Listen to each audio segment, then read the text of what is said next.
live? We're live.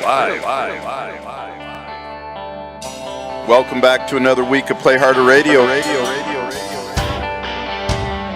Go to Play Harder Radio on Facebook and like our page. We'd appreciate it. It's not that you're arrogant, it's just that you're an arrogant prick. There we go. I'm not going to argue with that.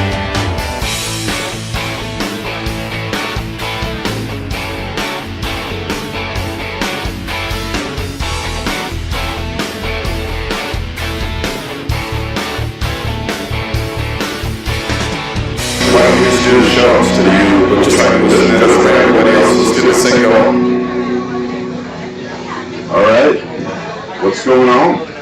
Chad, welcome back to another week at the break. How are you? I'm great. Play Harder Radio. This is our 671st show. That many? No, not that many. I'm just kidding. Maybe like a tenth of that. It might be about a tenth. I think we're probably a little bit ahead of the of K's other production. I will say that I've only been with you guys for 6 episodes, and it feels like I've been with you guys that many. Thank you. Thank you. You're amazing, guys. I don't think that was a compliment. What's going on? We got an exciting show tonight. I'm still trying to wake up from that holy nap. Got Lumpia, bitches! We didn't like nap together, but we napped at the same time today, and I haven't really gotten up from it yet. Sometimes I feel like you talk too much, or say things you shouldn't say. But I'd rather you both took a nap at the same time in completely different rooms. in different planets. Did you feed each other corn dogs? Great. You know what? I'm tired of the corn dog bullshit. I did not eat the corn dogs. And I don't know why. Just because one skinny dipshit says that he didn't, doesn't mean I did. There's no way I could have put down 4 corn dogs at one time. You bought them, you ate them. I bought them, you ate them. You got like both. Philosophy to live with. You got 3 corn dogs. I got no corn dogs. You got a deal. We're still talking about the Corn dog gate. The corn dogs. Hey, baby. How are you? It's tough being somebody. You should try it one time. What else is going on? Good day today, man. They got by the pool. Went to the pool, played tennis. I had a rough work day. Yeah, I didn't do anything. Played tennis, went to the pool. It felt like spring today, so I wasn't Took a nap. I wasn't going to do anything. Took a nap. We had, when Kenny comes back in here, can you roll with, I'll do that if I want. Can you roll that video? Which one? Joe Daddy? Yeah, absolutely. All right. So last night we were as conspicuously missing tonight is Joe Daddy and Sean and some of those guys, and we think that we have found out why that they might be. Here we go. Yeah.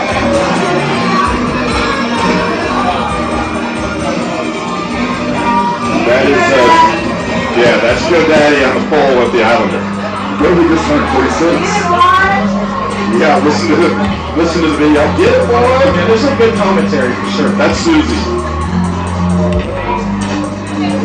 Oh, that pole helped. I'm kind of proud of that pole. I know, right? LP, check it out.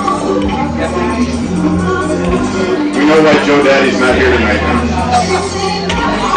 You see the full intensity of the drunkenness here in a second.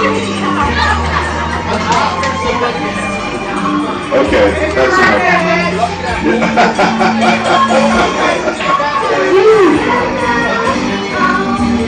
So anyway, Hold on, he's about to approach the camera. You have to he's going to approach the camera? Yeah, you have to see his face just in 2 seconds here. There it is.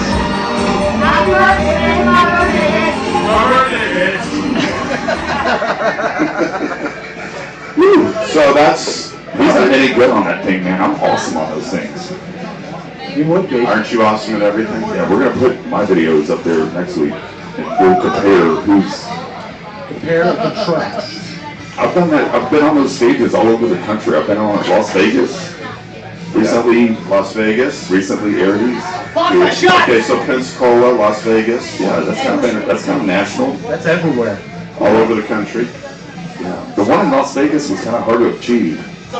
But here we know the owners of those places, but not in Las Vegas. Yeah, they usually have a women-only rule. I have the body, None of that changed. I have the body of a female, so it kind of works.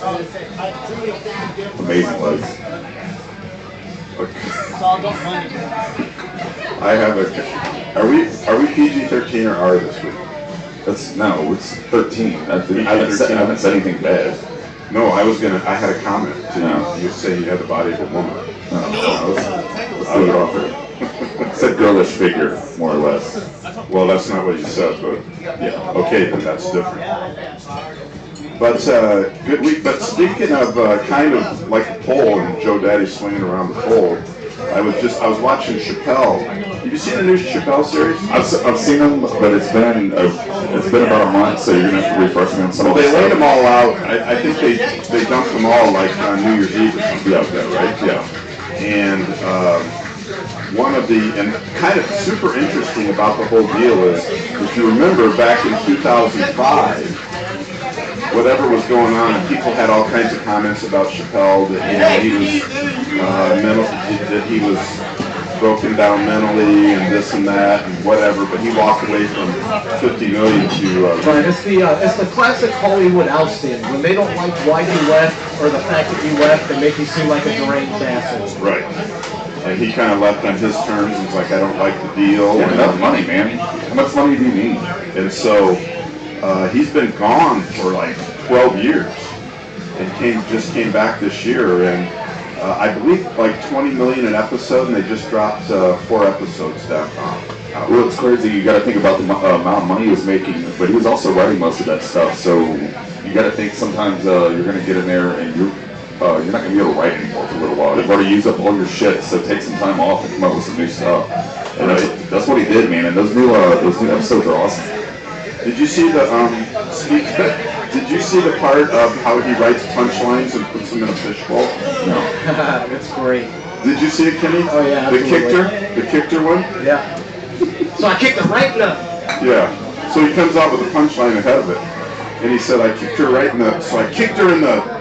Yeah. The funny thing is, on the soundboard right now, I have an older clip of him, but doing it as Jameis Winston. With the list and everything? So then all of a sudden he goes into this Does he story. have the list? There's no list. Jameis Winston has a list.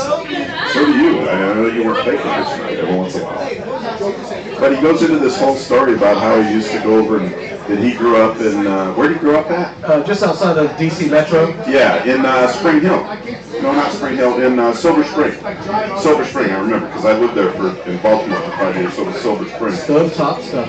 Yep, so he goes into this whole, It's a jam. he goes into this whole story about how he used to go over to this Mormon family's house, and the kid asked him if he could stay. He said, "I don't know, I don't think so. My mom doesn't want me to stay," and because white people's food sucks.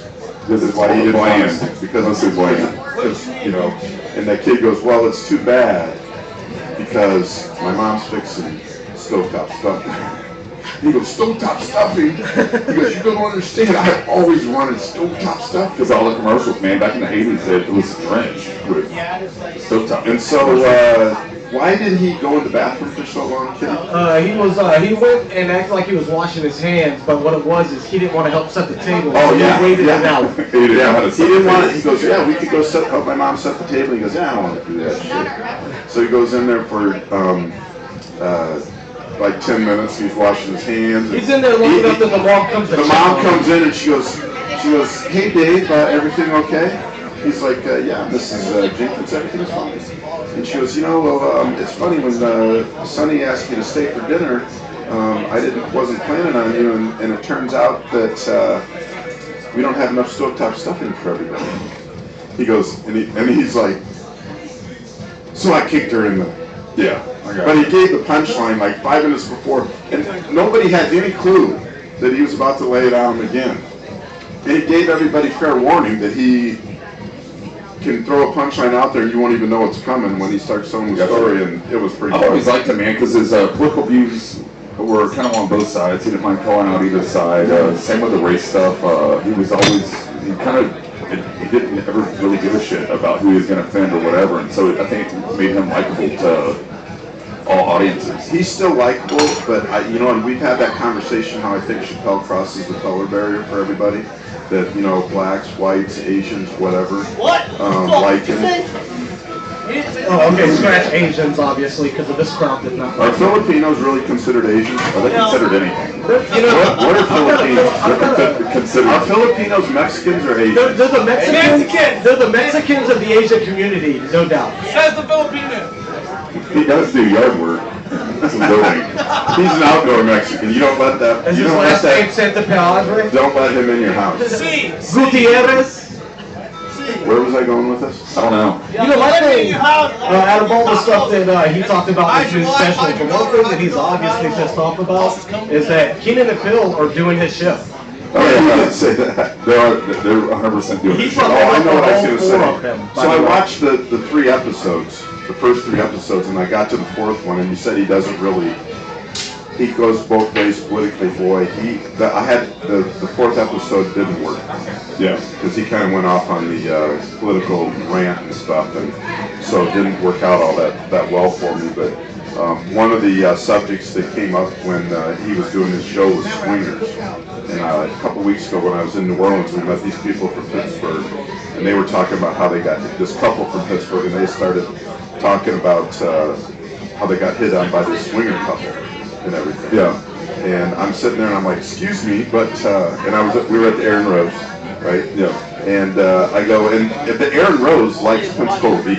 Oh yeah, for sure. The Aaron Rose loves Pensacola Beach. And so I go, excuse me, but if I'm not mistaken, and I'm pretty sure I'm not, and I'm just positive about this, but Pensacola Beach is the swinger capital of the United States. I don't know. It's crazy out here. I've never.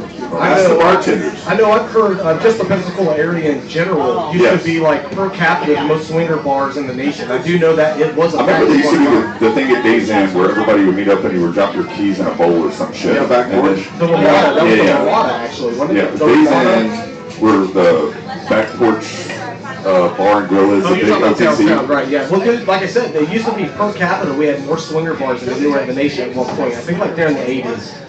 Yeah, it's still, Hannah talks about it, and some of the other bartenders, it's like the weekly ritual. Hey, Hannah, what about this weekend? And she's like, no, still no.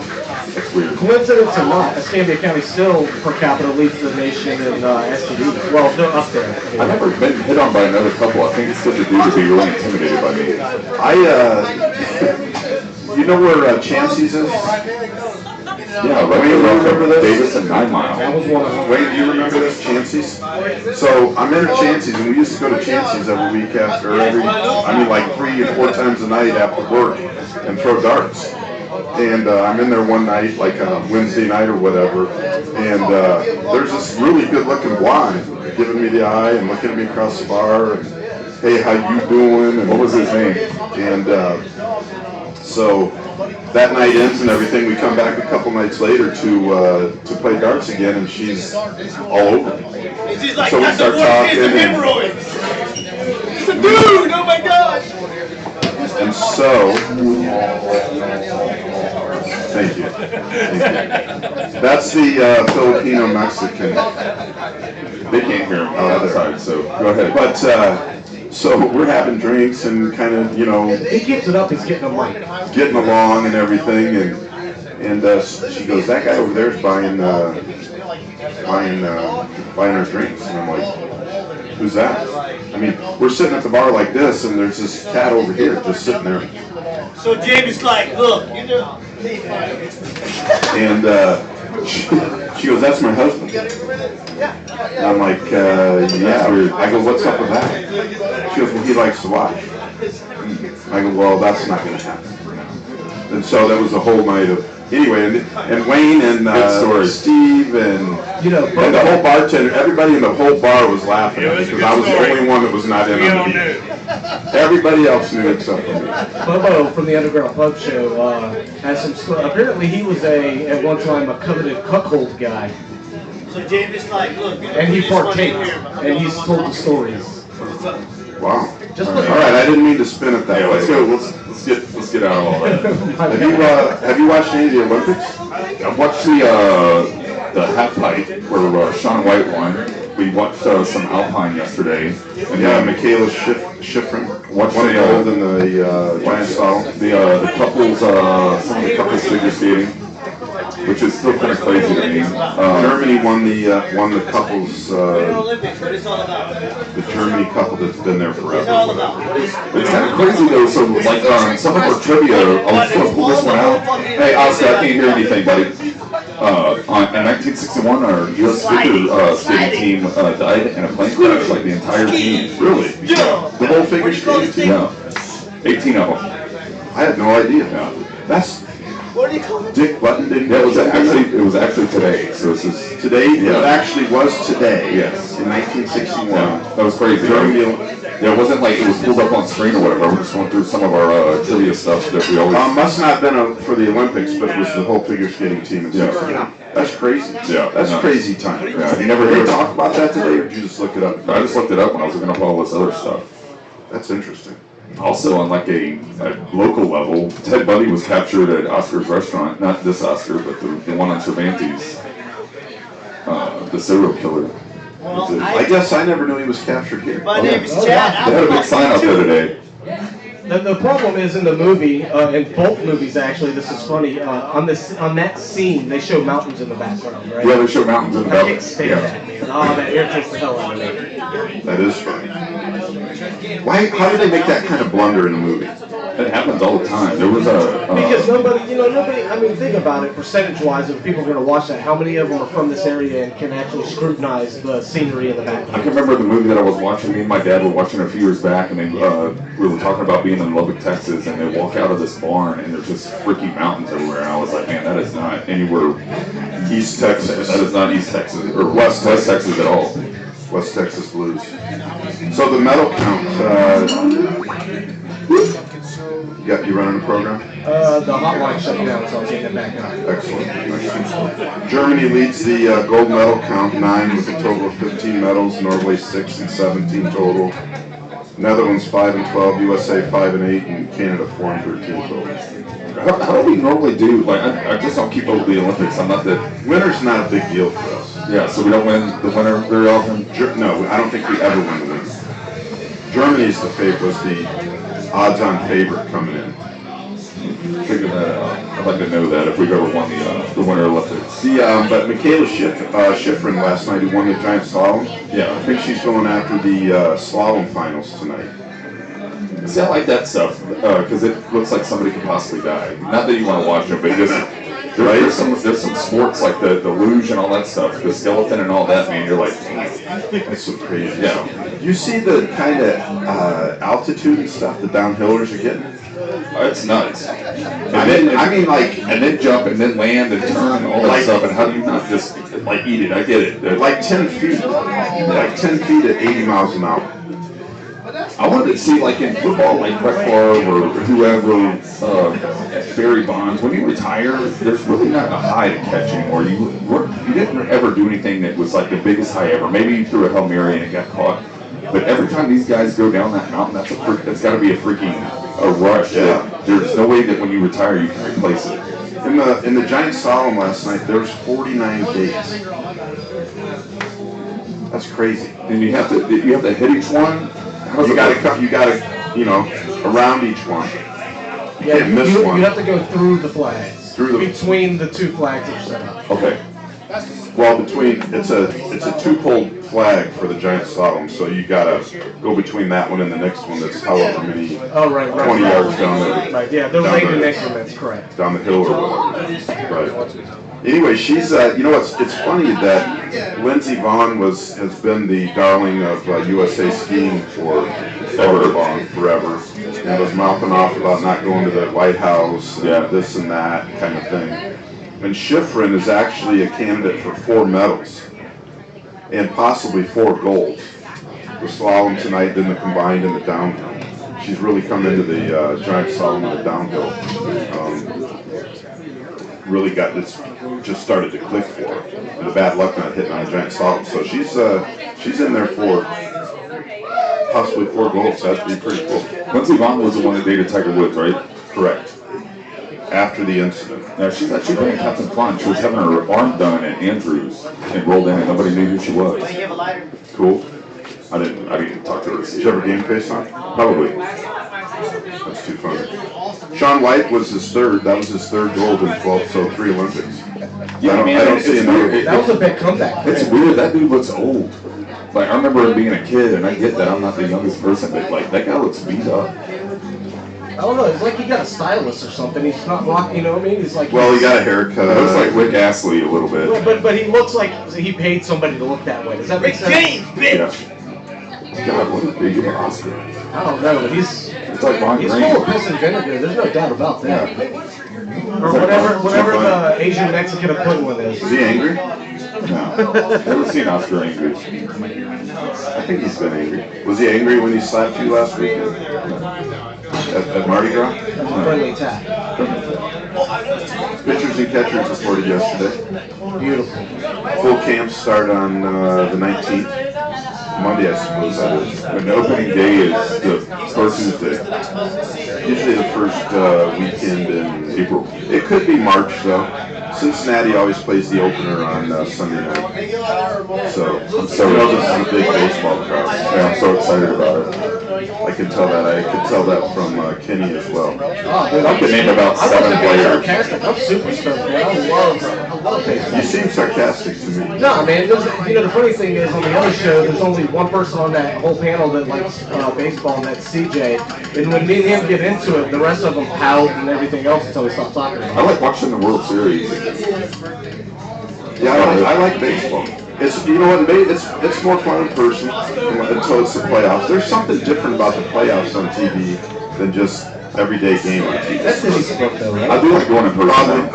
Probably sports. I love watching baseball. I'm the type of guy, college hoops, I can watch regular season. A lot of people only watch it in March. I can watch any college basketball game there is. I don't care. It's the same with baseball for me. It's over and done in like an hour and 45 minutes. You know, the March Madness is amazing, but I think for time of the year, NHL playoffs rival it. It's weird. What's that? Where? Pretty much all around the country. Let's get those stats up. I'm sure it's not as many people, but for people that aren't found in one little. I'm going to work on those stats. I'm not saying the stats of the TV viewership. I'm saying the level of play. For me, it is. How's that? There we go. For one person. And I think for a lot of people, other people who appreciate a sport that's not basketball, I baseball. want to go to Las Vegas for March Madness because there's so many games. It's so crazy. Mike Ashley, one of our clients, he owns Intermission.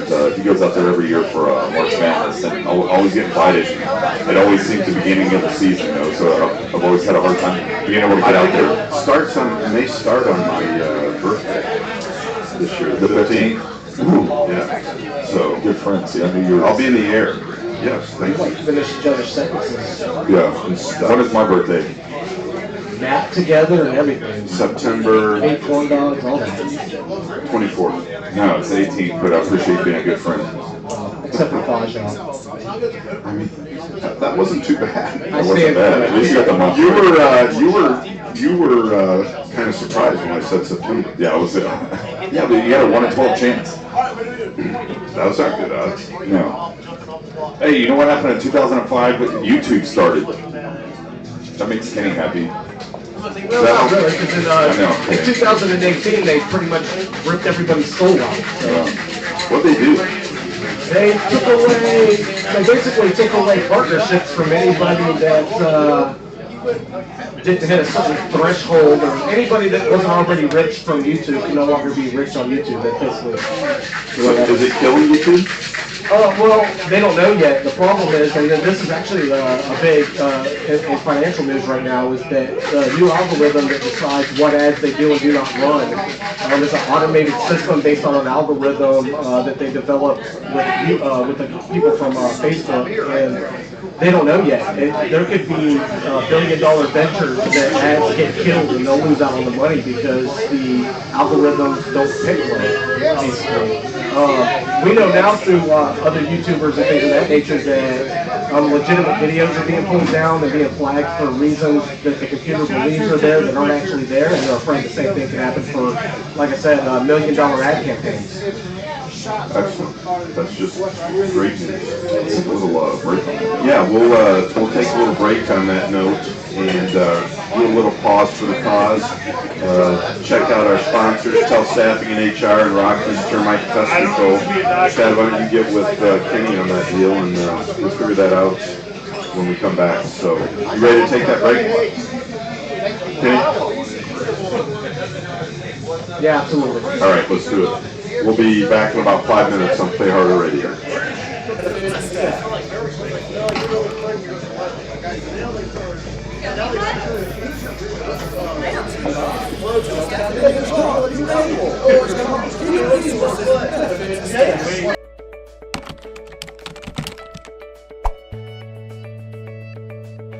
Also by 5025, Gratitude, Giving, Health, Wealth, and the Fountain of Youth.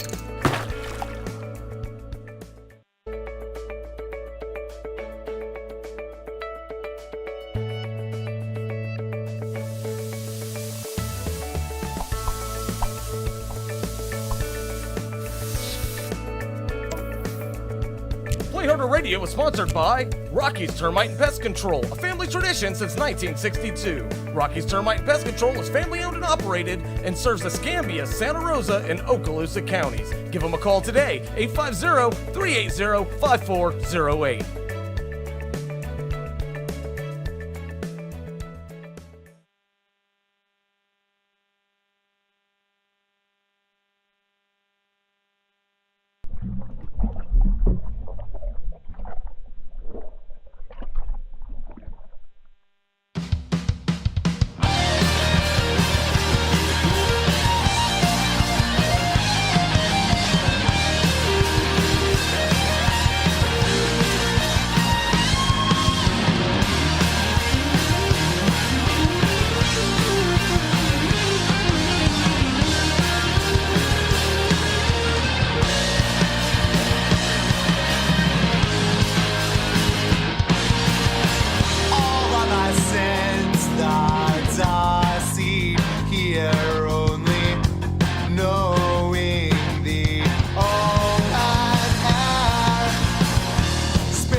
sold in abundance. So if you're feeling short as you begin to stretch out, remember what you're looking for is inside yourself.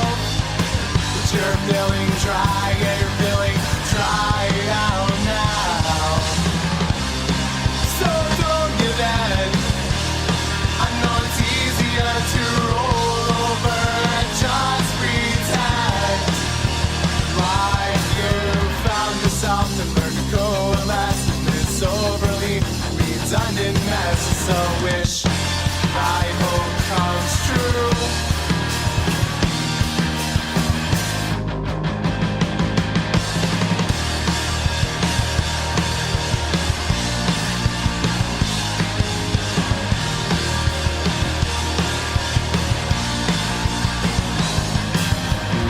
For service and salvation, we'll donate time and tax if we put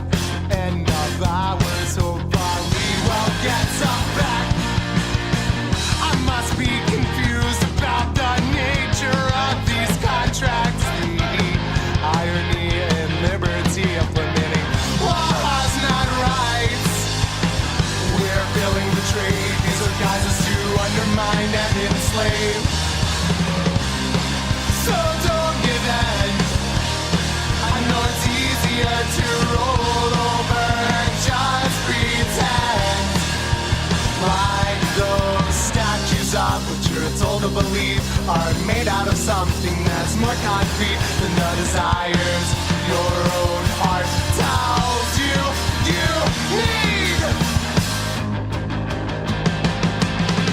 Someone's gotta stand apart to be the fruit tree in the garden, spreading seeds of reasoning to the population.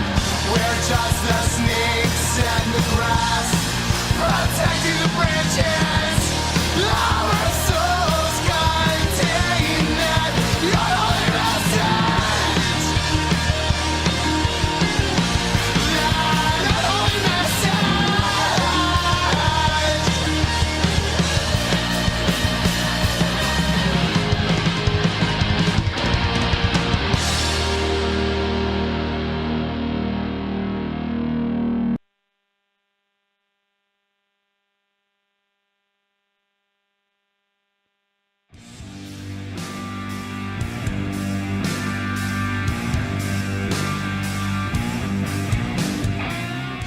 And we're back. You're watching Play Harder Radio right here on the PPK Multiverse Network. All right, welcome back. Woo! Who's enjoying the wings out there? Everybody have them? Pretty much everybody? I didn't have them today. No? I didn't either. They're good, though. Well, I had a piece of pizza this afternoon There you go. and wings for lunch at Sidelines. So, but anyway, I think we got the audio figured out. I hope you guys out there can get back and listen now. Yeah, if it sounds better now, please hit up the chat and let us know. We plugged in a secondary camera, and it turned out to be a bad idea. That was my fault. I guess I shouldn't have brought it. Well, I should have paid attention when I plugged it in. So, what other interesting this day in sports facts do you have for us? In 1996, the Browns fired Bill Belichick, which turned out not to be a very good idea for them. Yeah. What year was it?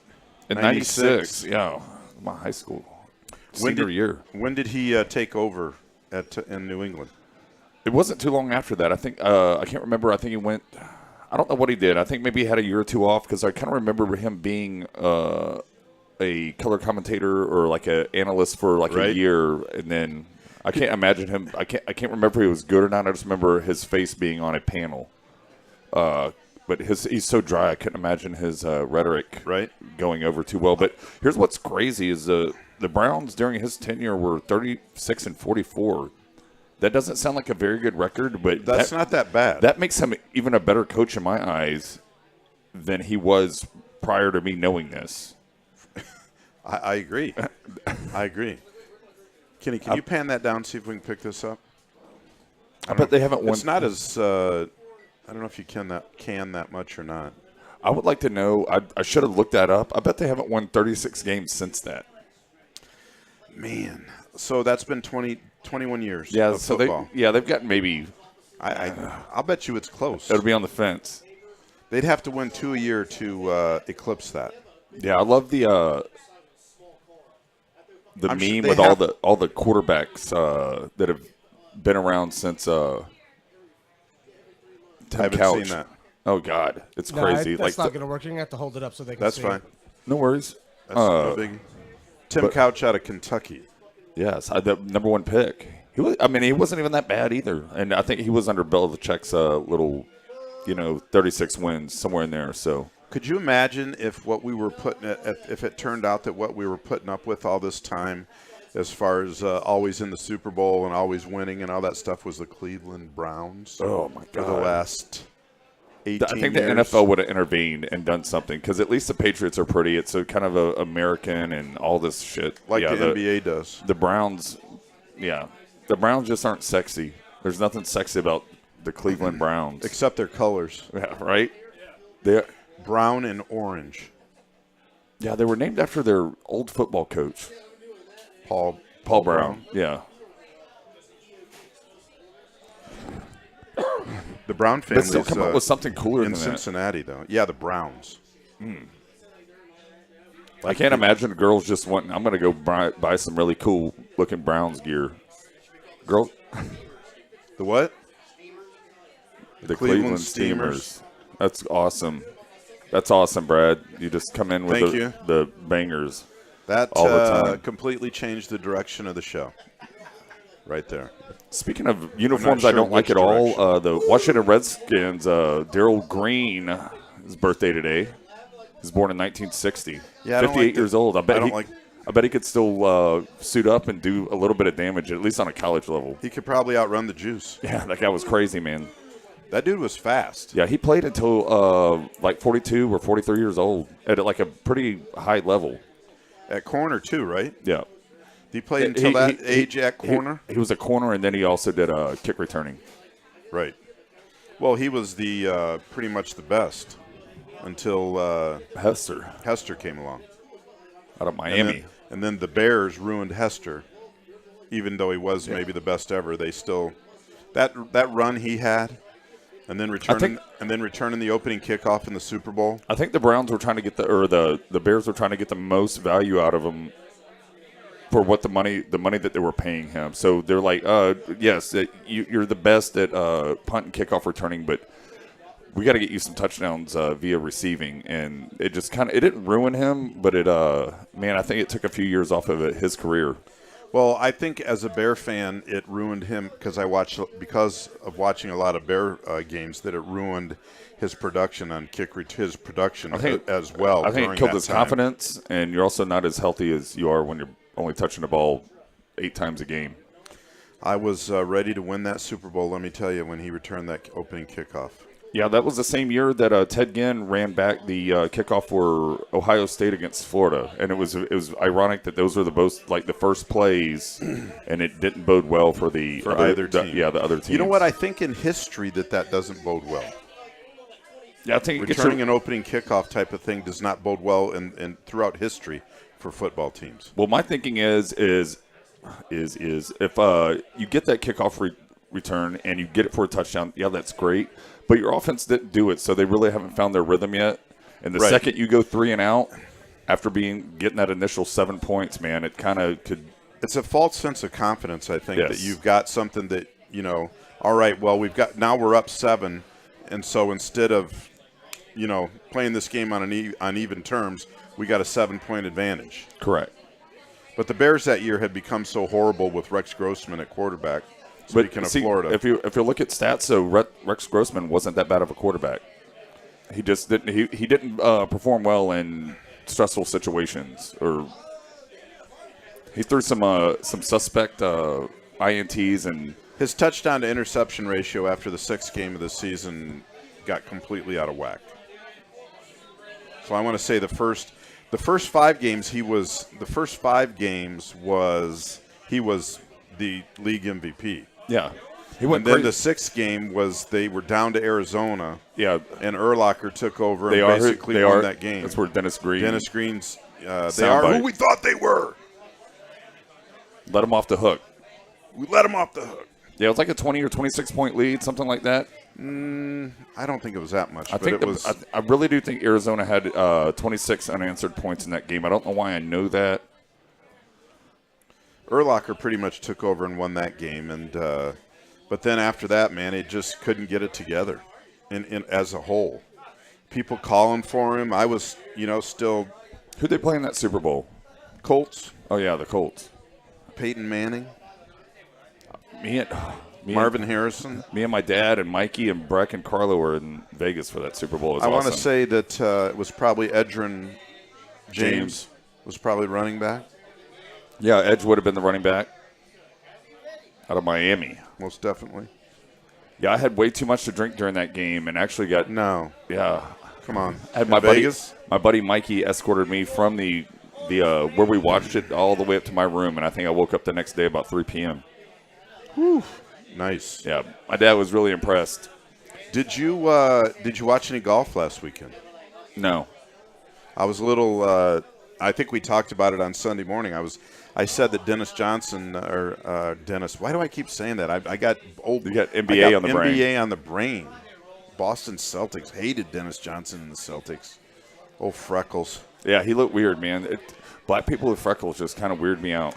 Dustin Morgan Freeman can get away with it because of his voice, but Dennis Johnson with those freckles and that light skin just freaked me out. Dustin Johnson, I said the last time he won was the Tournament of Champions, and he won by 8 strokes. Yeah.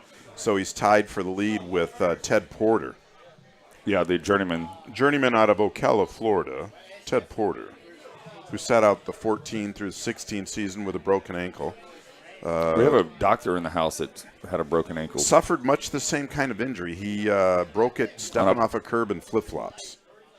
Now, Brad broke his riding over a curb on a bicycle. Flip-flops. On a bicycle. It makes me just not even want to wear flip-flops. I'm just going to stick with the Vans and try and ride this thing out. Hopefully my ankles will... But he turned pro in 2002, so 16 years ago when he was 18.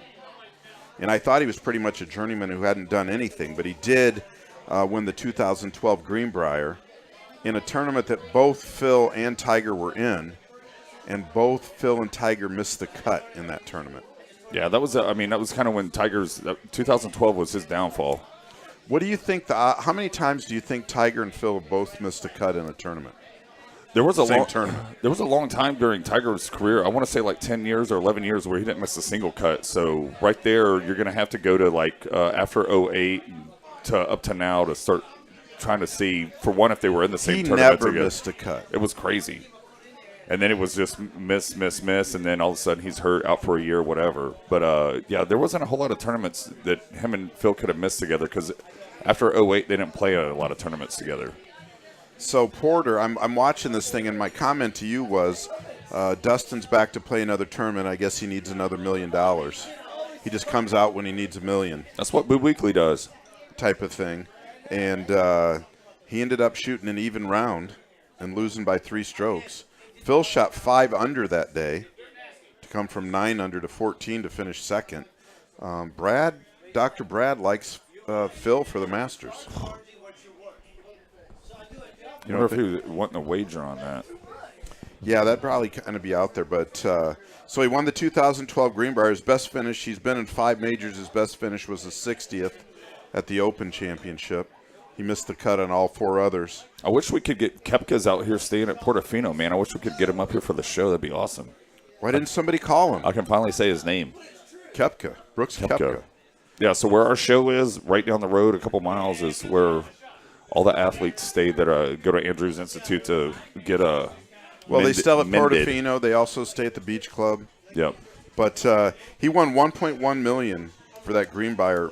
That's interesting. In 2012,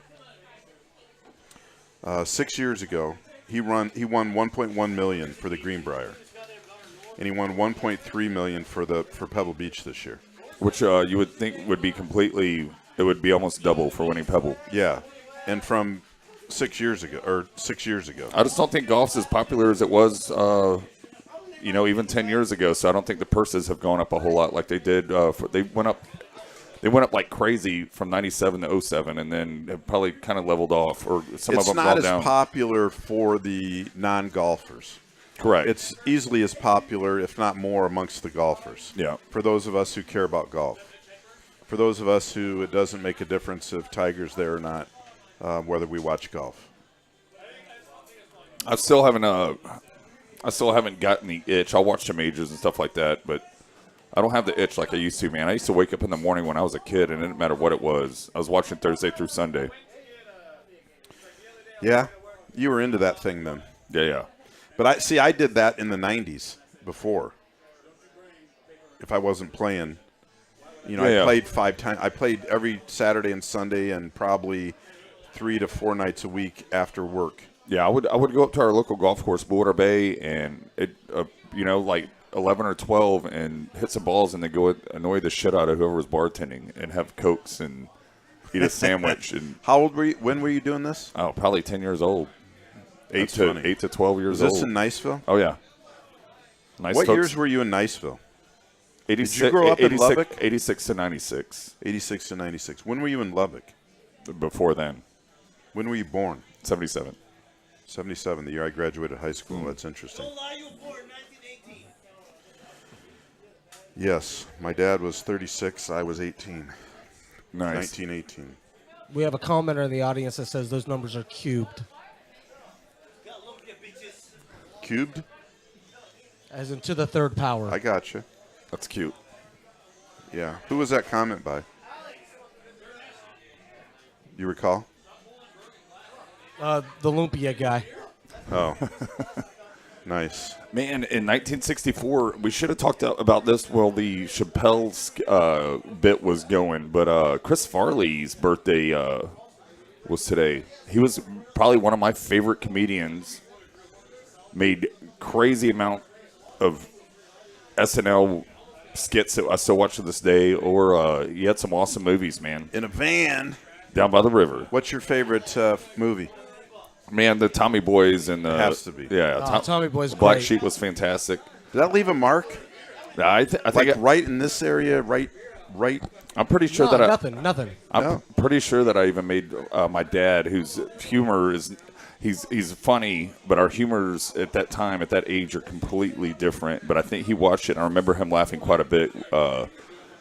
Brian Dennehy, was the dad. He was good. So Sounds to me like he had a messed up son too. yeah, that's it. That's probably what it was. He could relate. It was relatable. We But, can forget about Beverly Hills Ninja. We'll act like that movie was. Man, never it's made. crazy, though. That's what we're talking about. So you have, like, Adam Sandler, Will Ferrell, Chris Farley, and all those guys. Even John Belushi had this problem. So you get that SNL pop, and then you get those 5 or 6 really good movies, and then all of a sudden you do the big movie deal where you do, like, where you sign the 8-movie contract, and they're all garbage. And that's happened to, like, Chris Kattan. That's happened to I don't know who's Chris Kattan. He's like the Mr. little. He almost Mango. looks like a little Eastern guy, I guess, like a Middle Eastern. Mr. like, Mango, I don't know how to explain it. Very small, tiny little. Night guy. at the Roxbury. But Night at the Roxbury was also Rob. No, that was that No. Kattan. Rob and- Schneider's who you're thinking of. That was Kattan. and Rob Fer- Schneider and wasn't Will- Night at the Roxbury? and No, Will it was Kattan. Ferrell. Gotcha. Okay. All right, I do know who it is. It was Will Ferrell's little buddy. But it's like once they get past those like 5 or 6 really cool cult classics, they sign those big money deals, and those production companies are just terrible. It's like they're too mainstreamy or whatever, and it just sucks after Well, that. for those early SNL guys like Belushi and all of them, it was the whole National Lampoon thing. Yeah. They did Animal House, they did Caddyshack, which was a flop in the box offices. Didn't become a cult classic later, obviously. But a lot of those guys were washing out. It wasn't until Harold Ramis wrote Ghostbusters that they actually started coming back. Yeah. I forgot about that. Yeah, that's awesome. Bill Murray. National Lampoon's kind of Aykroyd. started going by the wayside with Chevy Chase in his later years. Yeah, It was Chevy. Aykroyd and all those guys. They yeah, just kind of yeah. had fallen off. Well, I mean, most of them died. I mean, the lead writer for that was trying to kick drugs and alcohol, so he went to vacation in Hawaii and then just mysteriously fell off a cliff. That's wild, man. It's crazy. If you look back at all these guys with Belushi and Farley especially, like, you wonder how many drugs they were on when they were at their best. Because I would like to think they were creative enough without it. I think I know some really funny people that are funny without this stuff. But, man, some of those skits that you look at, you know that they're just loaded. I mean, when you look at the physical part of the comedy from guys like Farley, that's definitely drug-induced. There's no question Absolutely. about that. And same with Belushi. Absolutely. Well, I mean, do you think that lends into the psychedelics? Oh, it's everything. Those guys reached into a jar and pulled out whatever they could find. That's pretty crazy. The parallels between the Belushi and Farley death are scary. They were both in they had apartments in the John Hancock building. They were Both like 36 or they were the same age. Same age. They lived on the same floor. They frequented the same bars the night they died. I mean, like a bunch of crazy parallels. That's crazy. And they were kind of the same. They were the same guy. Their I mean, moxie Farley was the same. he was the new Belushi, John basically. Belushi. Speaking of Belushi, is Jim Belushi dead? No, he's still going, man. I haven't seen him in 10 years. He had a network series for about 10 years that just went off. That was something yeah. Jim? Yeah, about Jim or something like that. Yeah. He was good, man. I like Kanon Cop. I remember that movie Curly Sue. Remember where he I had that watched little it. girl that was like an orphan or whatever? Yeah. Those were cool movies. Yeah, he did jump off the radar though, really. He made a lot of money though, and I don't know that it was off of his brother because he was funny too. No, he did. No, I don't know. He if had it his was- own stuff. Yeah, He was a good. He was a good actor, stuff like that for sure. but anywho, let's move on. Excellent. Do we have that video from last week? What do you got? No, actually, I got rid of it because I could have sworn we played it last week. If we didn't, we didn't play it. I'll have it for next week for sure. That's a promise. But I didn't have, because of the sound issues, I didn't have time to prepare it. So what's funny about that video, we have a video of a guy, it looks like he's breaking in almost to a truck. I tell you what, if you give me just a second, I'll get it up. He's trying to break into a car with a broomstick handle. Which ended up being ironic because me and Faja go visit my dad last Wednesday. Was it Friday? Yeah, I'm sorry, Friday. It was after the show. And we locked the keys in the car, and you should have seen us trying to get in this car. There was so we're in Dothan, which has got like 65,000 residents, and you would think they would have a locksmith. And so there's the 4 people that do the locksmith that you're going down the call list. They're all doing something else, like security cameras or whatever. It was like locksmith was just kind of a secondary outlet or business thing for them. So we weren't even going to be able to get a locksmith there that day. So we had to figure something out. So I just said, screw it. Let's break out the back window. We'll go get it replaced when we get home. But we had to get back, had to work that night. We couldn't leave the car there because Faja had some his computers and stuff in there. So we tape up this back window. Oh, and this is crazy. We're going to break it with a hammer. So we tape it up, and Faja goes to hit it with a hammer, and it was pretty hard, and it didn't even move. It didn't budge. It didn't do anything. So he hits it again. He hits it like 3 or 4 times back to back, and then we kind of look at each other like it was just really weird. I hit that thing a total of probably 10 times. Oh, yeah. And I hit it hard. Yep. And there was no doubt. I wonder if it's even glass. I don't know. I don't even know if it was glass, and whatever's housing it was just as strong. You know what I mean? It was crazy, but I was blown away.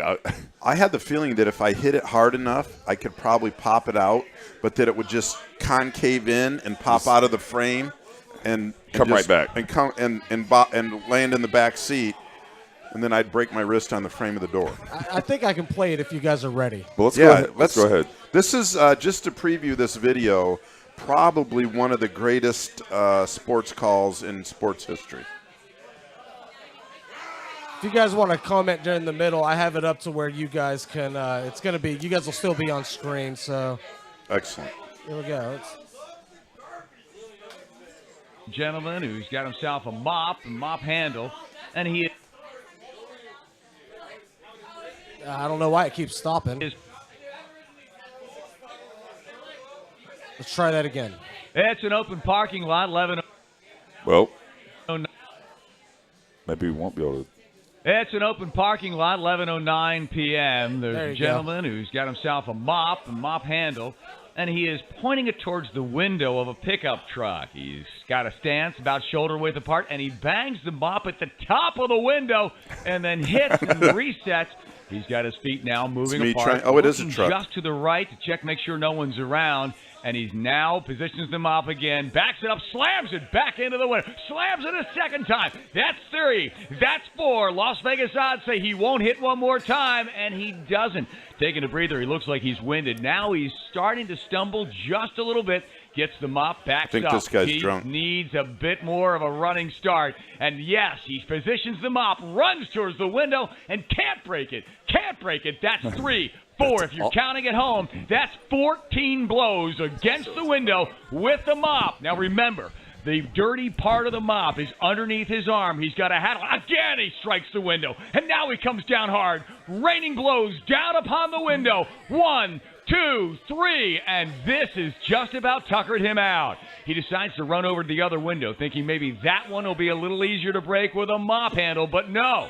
Now he's moving away from the car and starting to get a second plan. This time he starts to climb up onto a rooftop. He still has the mop in his left hand. He places the mop on top of a roof, and now he starts to think about whether or not he wants to climb up. He places his right foot on top of the wall. Here he comes, and he falls off the roll. Oh, my God. Right. Somebody get some salami and cream cheese and rub it all over his face. He's unconscious on the ground with the mop. All right. That's how I felt. We felt that defeat for a little bit until we got in. By the way, guys, I was with you. I realized, but it was right at the end, and the conclusion's almost the best part. So I had to let it ride. That was, falling off and being unconscious is spectacular. Yeah, what was funny, though, is we're trying to get into that car, all the people watching us. It was fantastic. Like, just 3 guys just trying to break into this car, and cars not having any part of it, and then we ended up, we got in it. Yeah, you know what's funny is how quickly and easily we got in it. Once we figured out. Once we decided what we were going to do. We MacGyvered some shit. You know, I figured out we could wedge the window with the claw hammer, like the airbags that the locksmith uses. Yep. Right? And it worked out.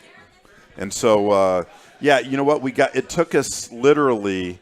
We went to 30 seconds. We went to Home Depot and got a driveway marker, a 4-foot-long fiberglass driveway marker, and got back to the car and got in the car in 30 seconds. Easily 30 seconds.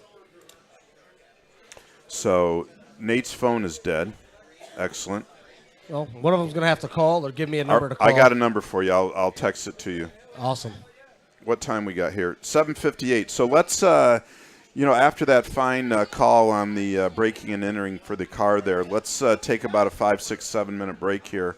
We'll play the commercials, pause for the cause, give you some Tel Staffing and HR and Rocky's Termite and Pest Control. We are at the Break Beach Bar on Pensacola Beach.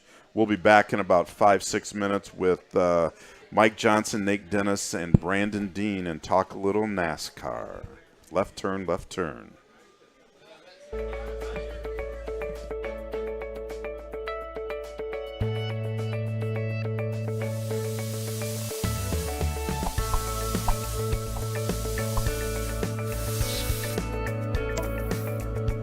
Play Harder Radio is sponsored by Rocky's Termite and Pest Control, a family tradition since 1962. Rocky's Termite and Pest Control is family owned and operated and serves Escambia, Santa Rosa, and Okaloosa counties. Give them a call today, 850-380-5408.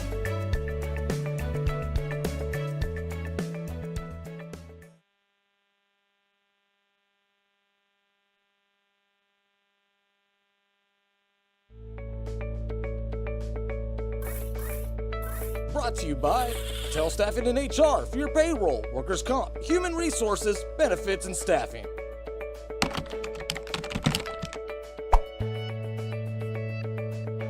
Also by 5025, Gratitude, Giving, Health, Wealth, and the Fountain of Youth.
American writer Joseph Chilton Pierce once said, "To live a creative life, we must first lose the fear of being wrong."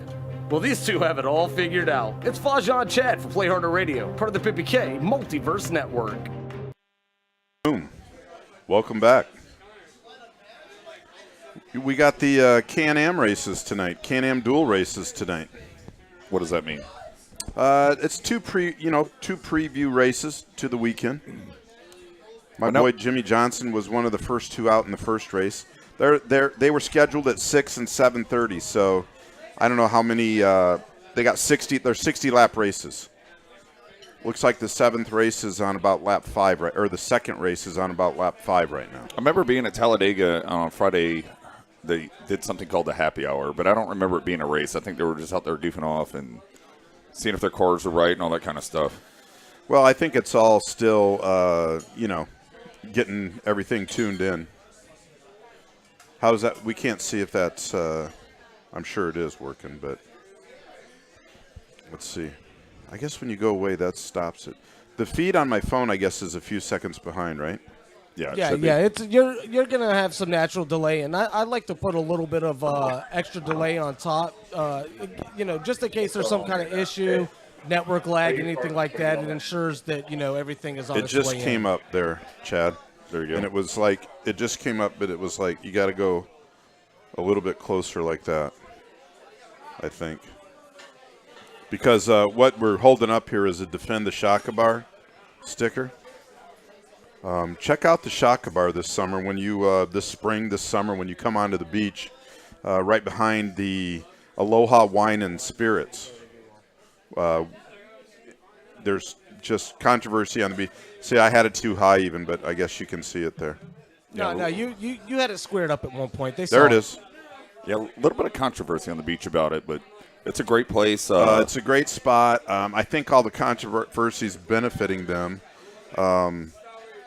It's funny. We'll talk after the show about it. Remind me to talk to you about it. So I guess we got the boys on the line here now. Nate, Mike, Brandon. What's going on, boys? What's going on, buddy? Roll Tide. Happy Daytona Day. Hey, buddy, what's going on? Headed eastbound here in the Beaver. Roll Tide, guys.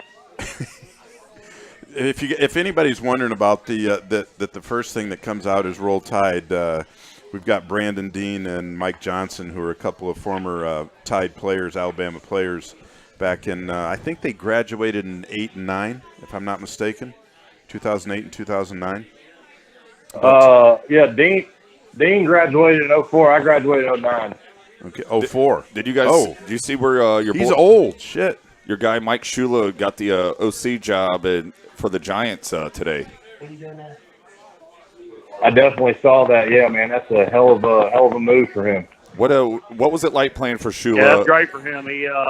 He's done a good job, and he deserves that shot right there. What was it like going from the transition from Mike? Yeah, Shula? man. What? Go ahead. Yeah, it was good. It was tough, man. He's one of those guys that Mike Shula was a nice guy. I mean, he was the guy that you welcomed into your home, that you wanted to eat dinner with, that parents felt safe sending their boy away to play for. And it was a culture shock for sure when Nick Saban walked in. I mean, he obviously, is a lot of nice guy, got a lot of respect for him, but he was one of those guys that he was going to demand a lot from you. And, he would talk to the moms with the best of them, but he was going to demand a lot from you on a daily basis and a weekly basis. And, he gets the best out of a lot of players. So it was a culture change for sure. There's no doubt about that. But, I think it was obviously for the better. I love Mike Shula. I still love him to death. But obviously very, very, very thankful that Nick Saban came into my life. Do you think was there that feeling of the Shula was the player's coach and then Saban was the guy that was going to groom you to be a champion? I don't know if player's coach is the right word. I think when you talk about what Mike Shula was, he was friendly. I think Nick Saban was a player's coach. I mean, Nick Saban jokes around with you. But he makes you understand that the fun is in the winning. The fun is not in the practice. The fun is not in the classroom. The fun is in winning games. Mike Shula was extremely nice. I wouldn't change my relationship with him for the world. He gave me my scholarship offer and all that. But I don't think it's fair to call Nick Saban not a player's coach. I think that, they're just different personalities and obviously had different expectations for the players in the program. We're having a little bit of feedback issue, but just bear with us. It might be just only on our end, though, is Yeah. what I'm thinking. Yeah. So you guys are you're in the vehicle on the road, right? All three of you together? No, Mike's coming from Atlanta, so probably not. Yeah, Mike's not with us yet. He'll be doing this tomorrow. Myself and Nate, we're almost to Mariana. We're about 4.5 hours outside of Daytona in this 43-foot Class A rig Beaver we got. Decent booker and getting close, getting fired up. Pretty 100, got the duals on here in the rig. And Yeah, I got 2, 4, 5, 6, 7, 8, 9, 10, going a little race, 11. I saw the picture of you guys watching the Can-Am duel there on the road. So looks like a pretty sweet ride. Yeah, it's a great ride. Last year we had us about a 34-footer. We said when we came back down here this year, we were going to step it up a little bit, get a Class A, and we got us a 43-foot rig, and this thing is maxed out. It's very nice. We got us a golf cart we're pulling behind, so when we get down there, we're going to go ahead and lay camp and get ready for tomorrow and head to the museum and get a little Hooters for Chase Elliott, and then get ready for this truck ride. Chase is. I was looking. He's running. Kind of one of my favorite races, I think. Chase is in the top 5 right now in the Can-Am duel, right? Yeah, I saw he just put a few guys out in that Can-Am duel number 2. Guys he didn't want to mess with, so we were looking pretty. I feel like he's gonna have a hot rod on Sunday, but them Fords looking pretty good. Right on. You guys got a lot of noise in the background there? Well, it's probably that diesel you hear. We've got a 550 horsepower Caterpillar underneath it. That's probably what you hear. Cool. Well, listen. Let's talk about Sunday. I checked out the odds today, and it looks like we're our 3 drivers. You would think it would be 4 drivers, but our 3 drivers. The odds on our 3 drivers are all pretty close. Chase Elliott's plus 200, and Jimmy Johnson and Martin Truex Jr. plus 1,400. So they're right there near the top of the favorites. So. Yeah, listen, I love my guy Martin Truex. I think that obviously he's a great driver, but the nature of the beast is the Hendrick team for a lot of time has been good at these super speedways, and so while I think Martin Truex in the 78 car, obviously he's going to be my guy I root for. I think he's got a great chance. You're going to look for the 88 car, the 24 car, the 9 car, the 48 car. Guys like that are usually going to be, at or around the top on some of these super speedways. And the Penske cars looked good earlier, too. You look at, Logano, Keselowski, Blaney. Those guys did well in the earlier duels. So I think when you look at those big super teams, Penske and Hendrick, I think those guys obviously deserve to be the favorites, and there's a reason for it.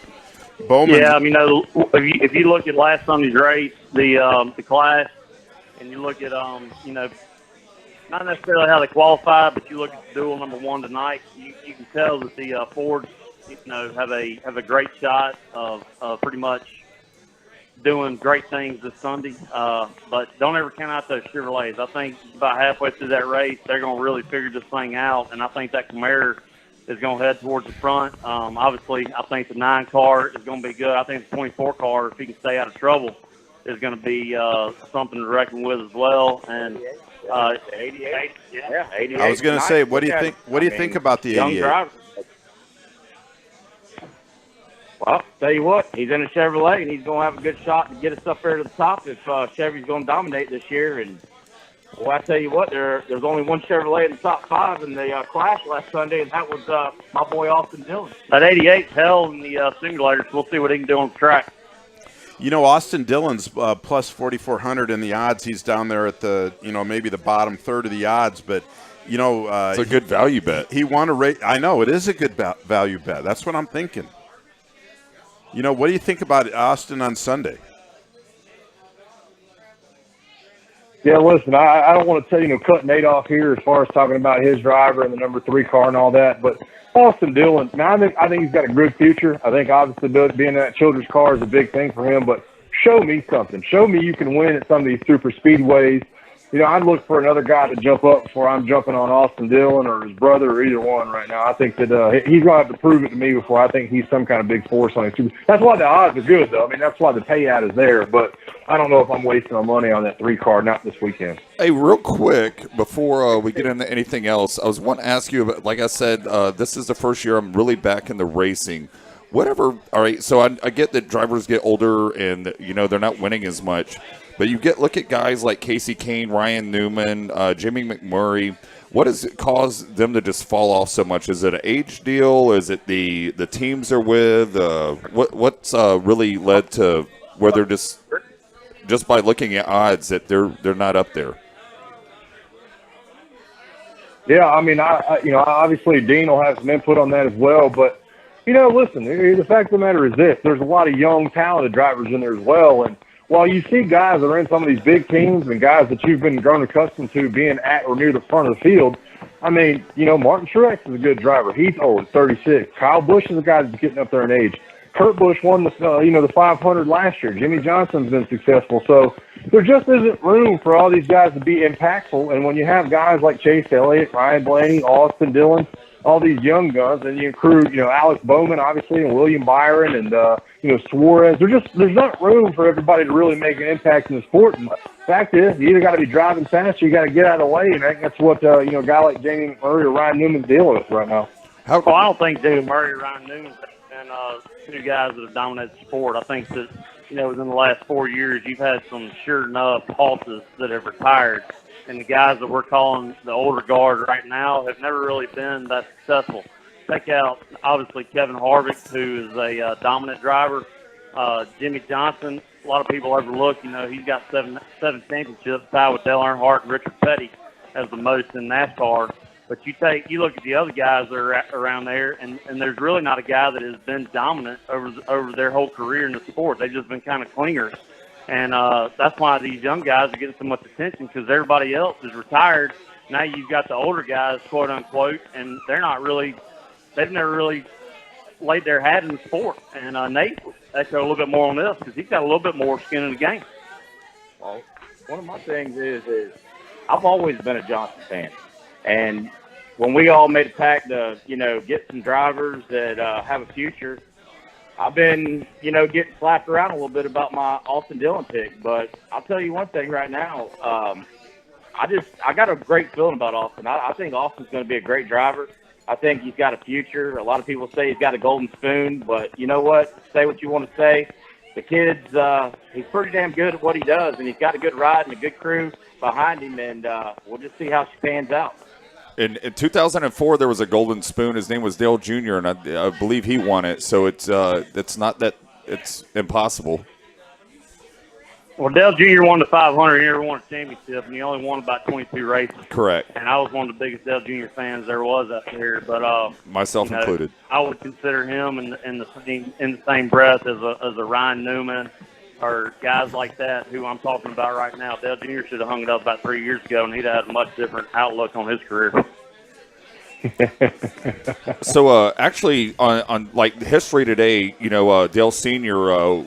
Wins Daytona in '98, and he was not a young cat. What do you think that Senior could last? Why was he able to last as long as he was, and maybe get that victory in '98? He was rather old for the sport.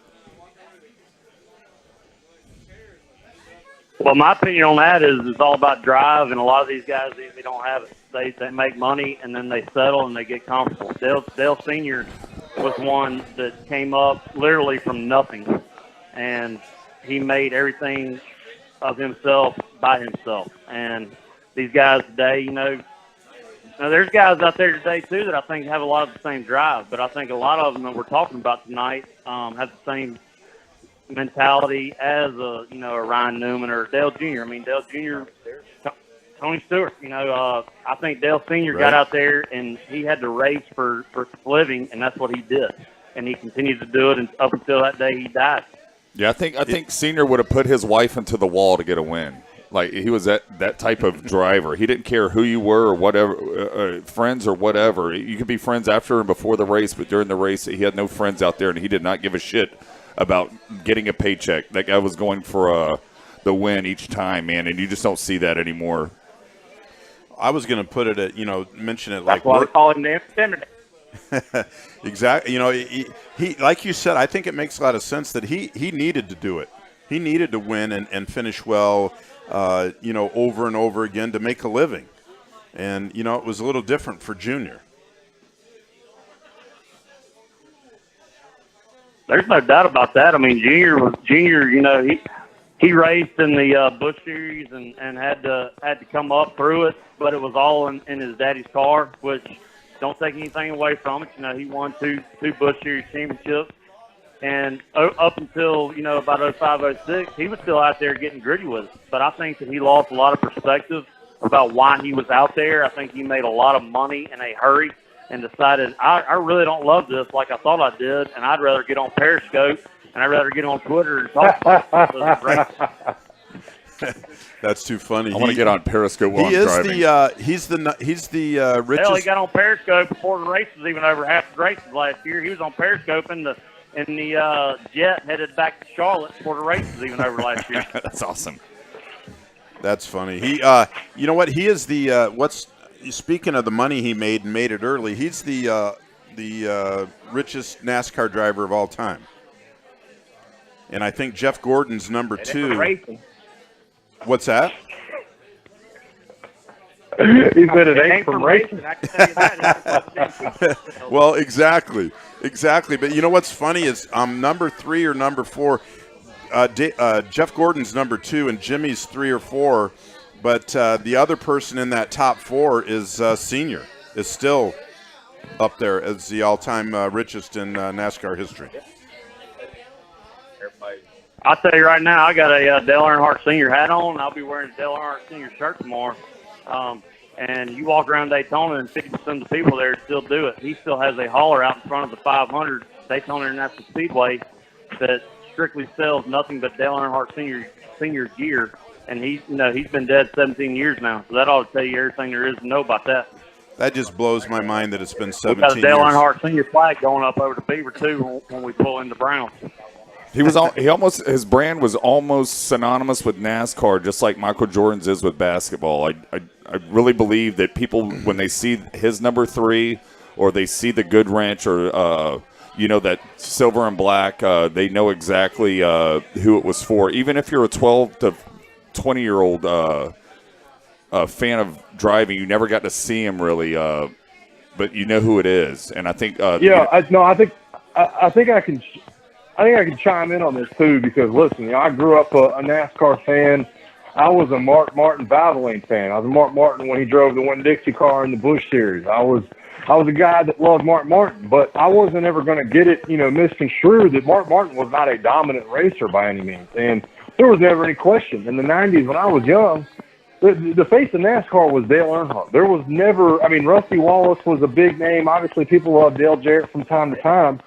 But there wasn't ever any question in my mind. I loved Mark Martin. He was my driver. There was never any question in my mind that Dale Earnhardt was the face and the name behind NASCAR. And so I think that still lives on today that, you know what, he died, obviously, tragically, but he went out a legend. And I think people still love to be associated with that. And I'll tell you what, just to kind of echo that right there, I think it's unfair in my opinion. I love seeing that 3 run around that track, but I think it's very unfair to Austin Dillon because he is always going to be compared to Dale Earnhardt Sr. And I believe that one thing about Chase Elliott getting out of that 24 car, going to the 9 this year, he's going to get out of Jeff Gordon's shadow, and he's going to make that 9 back into the Elliott family name. And that's kind of what Junior did when he was in the 8 car. I think I don't know how this would ever work in racing because there is only so many numbers. You would never get up into the hundreds for the drivers. But I do think, just from my perspective of what Senior did for the sport and how many people still idolize him, that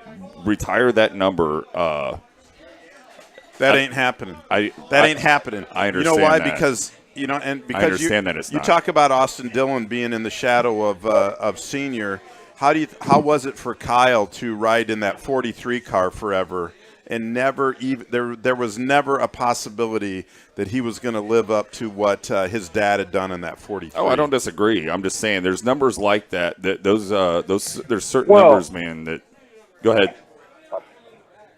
The problem is that, what y'all guys, obviously, I think that, one of y'all are alluding to is that there's just too much money to be made off the 3 car. I mean, it's too legendary. I respect Richard Childress, and I respect everything he did, and obviously Austin being his grandson is a big deal, but, I mean, you got to think about it. Austin walks into making money off that 3 car before he even wins a race, and so I just think there's too much of a proponent out there to have that 3 written across your shirt where if you retire it, that's cool. I mean, there's going to be still some people that buy it for Dale Sr., but, you're doing a disservice to, Richard Childress Racing and everybody else that can still profit from that 3. I mean, that's the name of the game right now in this business. And the way to what NASCAR works, the team owners own the numbers. Right. And Richard Childress put that 3 number on the shelf for however many years until Austin took it back here several years ago. And Mike makes a great point about merchandise and sales and things like that. But at the same time, it's like the old saying goes, you never want to follow a legend. And he's the first one in that number since Dale Earnhardt. Now once Austin pans out and becomes the racer I think he's going to be, which is probably going to not be very long, then the next guy to take that car number is probably going to flourish. Well, he's got big shoes to fill. There's no two ways about it. So, but give us, you guys talked about you're going to see the museum tomorrow. Give us a little bit of the schedule you guys got going on for the next couple of days before the race. Go ahead and tell them about it, Nate. Oh, I'll take this one right here. Well, right now, GPS says we're going to pull into Browns about 1 o'clock Eastern time, and we're going to let camp, get everything set up. Going to wake up in the morning and hit the museum, and we're going to see what's going on over there. Many years we've been coming over here, we've either had too much to drink, too many late nights, never made it over to the museum, and we kind of made a deal this year that we're going to go over and check it out. Hate to see the car we're going to see sitting there front and center. Dean's favorite driver. I'll let him elaborate a little bit on what we're going to see tomorrow over there. Well, after the 500 every year, they take the car straight from Victory Lane and put it over there in the museum. And so, unfortunately, we're going to get to see firsthand the Kurt Busch car from last year. But other than that, the museum is going to be great for all these guys. I've been in there a couple times, but it's really an eye-opening experience. They do a great job with that museum. And then we're going to go over there to Hooters and get a little bit of wings and then head back to Browns and get our game face on to head over there to the truck race. That's kind of the game plan. Then we'll meet up with Mike and them when they get there tomorrow. Yeah, I mean, the thing is, too, when talking about the museum, I mean, I just have to say this because I've been to, 6 or 7 other tracks now. Daytona really is, in and of itself, a museum. I mean, when you walk in that place, it's different than any other track. It's like comparing. Hallowed ground. It really is. It's like comparing a high school football stadium to the Cowboy Stadium. I mean, it doesn't compare to anything else. It's the world center of racing, and comparing Brian Denny to Jordan Hare. It really is a special place, man. It's like a museum in and of itself. Well, that's awesome, man. So, what's Sunday like? What time you guys getting up? Are you up in the stands? Are you in the infield? Where are you watching from? Yeah, we're going to be in the infield. We're going to be, I think we're either going to sit on top of the RV or we're going to, wiggle our way into somewhere. But we're all over the infield all weekend. We're going to be in the grandstand tomorrow night for the truck race. But, come Saturday, the Xfinity race, we've got, the 60-inch TV bringing down. Obviously, going to have it on, locked on to, Fox for the races tomorrow. And we're going to get a good vantage point and do whatever we got to do to make sure we see that 78 car in the victory circle. Yeah, people don't realize how hard. People don't realize how hard the people party on those. Go ahead. I'm just going to tell you what we're going to do from Browns. We're going to wake up and throw some chicken wings on and eat those, and then get in the golf cart and head over to turn 1 and meet Mike and Joe, Dome, and all them guys over there sit up there on that rig they've got in parked right there on turn 1, right there inside fence, and watch the number 9 car bring it home. I think isn't it going to be the 48 car? I think we can all guarantee that ain't gonna happen right now. He just went into the wall. Well, it ain't going to be tonight. Yeah, he was out early in the Can-Am race, in the duel. I say, buddy, I'll check out Can-Am duel number 2, see who's up front. I had that up a minute ago. Who is up front? Must be. Looks to me like number 9 car. And Willie Stay. Well, listen, man, I'm jealous. No, we all know. Yeah, we all know he can lead laps, but can he finish off the race? That's the question. That's been the question. I ain't seen him in victory lane once. I ain't got no reason to think this Daytona 500 is going to be the time. Well, I'll tell you one thing right now, Mike. Your fiance is sitting on that 24 last year. Boy, he was on pins and needles a couple times and never made it happen. And now he's at number 9, and not sure it's going to happen again. Hey, Nate, while you're there at Daytona and you're going through all the apparel stuff, could you go over that senior tent? They've got any number 3 fanny packs if you'd pick one up for me? Oh, no doubt. I'll get some more fanny pack. Do not judge him by that alone. Yeah, he's been judged. Fanny pack. All right. Oh my God! I hope they. Seven-time Winston Cup champion. I pray to God they don't have a fanny pack there. I bet they do. We are. They don't like one. Just so you guys know, at the break where we're doing the show, where we do the show every Thursday, they are into the NASCAR here. So we're going to be here on Sunday morning. We're going to be putting our $10 in the pool, and you draw your driver out of a hat here. So we're going to be we'll be keeping in touch. If you guys got your phone on you, we'll be keeping in touch on Sunday. Yeah, we went out and bought us some 20-foot chargers for our phones, so we won't go dead like Mike did to us last week. And you draw the 9. Thank God, because you're about to be a winner. Didn't Nate go dead on us tonight? Yeah, that was on me. Anyway, Mike, you're off the hook. So, well. Yeah, no, I'm not the last one to drop the ball. Right on, guys. Well, listen, we appreciate you guys being on. I think this segment is only going to grow week by week, and I'm enjoying it. I think it's going to be a lot of fun, and you guys have a blast down there, and we'll look forward to talking to you about it next week when you get back. Sounds good. Go Truex. See y'all soon. All right, guys. Appreciate it, guys. Roll Tide and go chase Elf. See you boys later. Roll Tide. Later, guys. Roll Tide. Y'all be safe. All right, Kenny, let's take a little pause for the cause here on Play Harder Radio out at the Break Beach Bar on Pensacola Beach. And we'll be back in about 5-6 minutes. Good deal.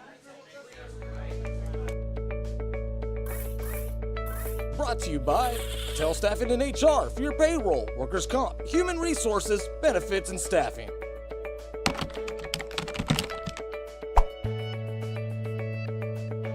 Also by 5025, gratitude, giving, health, wealth, and the fountain of youth.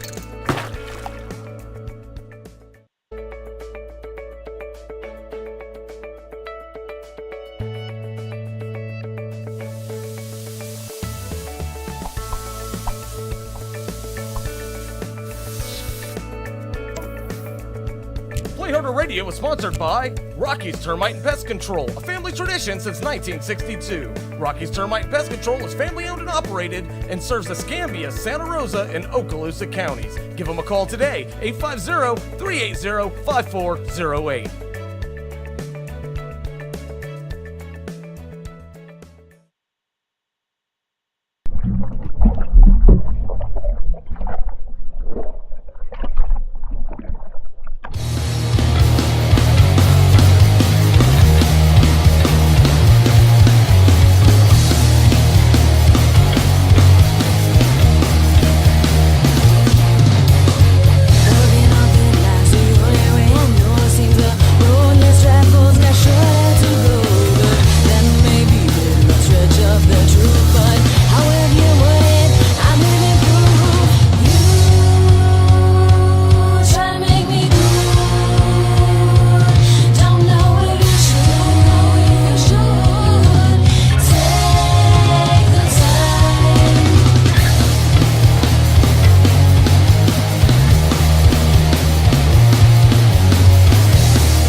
Can't get enough of the sports and entertainment talk?